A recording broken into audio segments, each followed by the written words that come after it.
And we can have the same assurance today that the Lord knows who you are, where we've been, what we've done, what we're going through.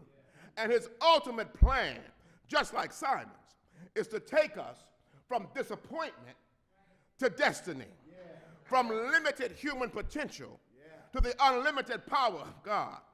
But we got to be ready and willing to make some changes.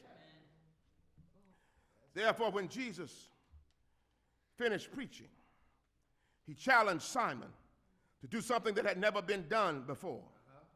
When he told him to launch out into the deep and let down your nets for a catch. You see, for Peter and every other fisherman, the net was more than just some rope knotted together. It was an essential piece of equipment for their job. You could not call yourself a fisherman if you didn't have a net and know how to use it effectively. Your net was the key to being able to provide for your family.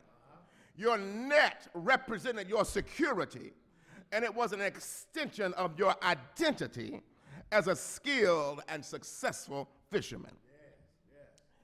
And this allows us to understand that for Simon Peter to have toiled all night long, as he told Jesus, and not been able to catch any fish, this conversation reflected a moment of great disappointment.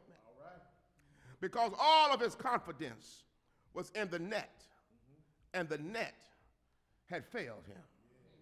His confession that he had not been able to catch any fish is essentially a statement explaining that we've done the same thing we've always done, but this time it didn't work. You know, it didn't take Peter long to come to the simple understanding that we must all reach, and that is that what he had been doing wasn't working. Then what did he have to lose by being obedient to what Jesus had commanded him to do? Amen. Too many of us are holding on to people, to plans, to practices because it's familiar, and even though it's disappointing and it's not producing anything. But if nothing more, this encounter between Simon and Jesus ought to make it clear to somebody here today that whatever you are holding on to cannot be compared to what God has in store for you. Amen. So when Simon said, "Nevertheless, at your word, I will let down the net," he released control of his life and allowed Jesus to lead him into some deeper waters.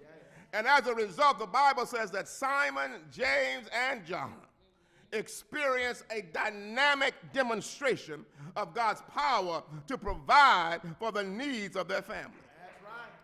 Their willingness to simply try God and see if he will do what he said he would do resulted in a bountiful harvest of fish. I mean, there were so many fish that the nets couldn't hold them. That's right. So many fish that the boat couldn't contain them. So many fish that they had to call some other folks over and share the blessing. There were so many fish that the boats began to sink. Nevertheless is a word of transition. That means you put everything that came before in the past, and by faith you make a decision that you are ready to experience something new.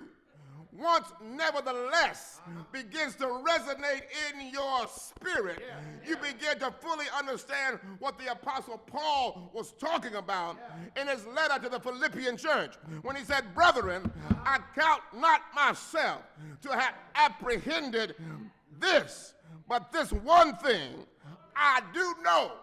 I'm going to forget those things which are behind, and I'm reaching forward to those things that are before."